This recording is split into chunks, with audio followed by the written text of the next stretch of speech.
Nous commercialisons nos produits à travers des réseaux d'installateurs spécialistes.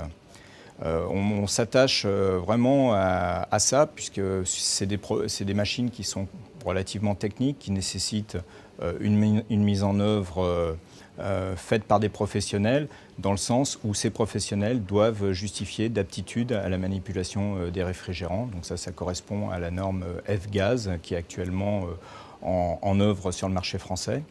Donc on s'accorde à former les installateurs avec lesquels nous travaillons dans ce cadre-là. Donc nous, on met en avant une démarche d'accompagnement de projet parce qu'on peut partir dans tous les sens. Donc les clients, quand ils rentrent en contact avec nous, la première des choses, c'est de faire le point sur leurs besoins. Ça peut paraître une évidence, mais il y a tellement de choses qui circulent dans la presse, sur Internet et autres. Donc déjà, cerner réellement le besoin. Après, donc c'est la même personne qui va suivre le diagnostic de ce client, la vente et la livraison du chantier. On est une structure à taille humaine et on suit le client du début à la fin, avec nos techniciens qui sont formés chez Dekin, avec lesquels on travaille pendant le chantier et on les fait rencontrer le client avant les travaux. Il nous faut faire un bilan thermique qui nous permettra de déterminer nos consommations et puis bien sûr de reprendre les consommations actuelles du client pour déterminer ce fameux retour sur investissement. Et en plus, on doit réfléchir à l'intégration de la machine. Alors déjà pour être sûr que ça fonctionne, parce qu'on ne s'intègre pas n'importe comment sur n'importe quoi. Et deuxièmement aussi, et ça c'est un petit peu le plus qu'on met en avant quand on est spécialiste en rénovation, tout simplement pas mettre une unité au-dessus d'un lit. Penser à la condensation, essayer d'optimiser l'installation, d'expliquer au client que parfois il faut faire des compromis, soit par rapport au confort, soit par rapport à la performance. Tout ça, ça se fait qu'en étant sur le terrain. Ce n'est pas sur un travail sur plan qu'on peut faire ça.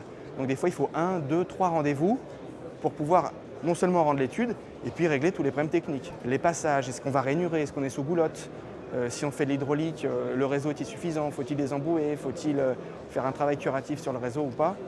Il n'y a que le déplacement du chargé d'affaires qui permet de mettre les points un par un. Si on se cantonnait au travail au bureau ou un devis à distance comme on voit sur Internet, il y aurait des coquilles. Voilà. Nous on se déplace, c'est livré, clé en main, ça fonctionne. Et ça, c'est la meilleure des pubs qu'on a. Il faut amener au résultat.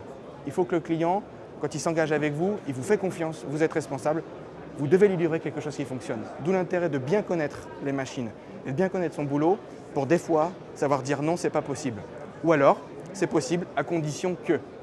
Et là, on commence à discuter autour des évolutions à prévoir et autres. Et des fois, les projets sont beaucoup plus longs.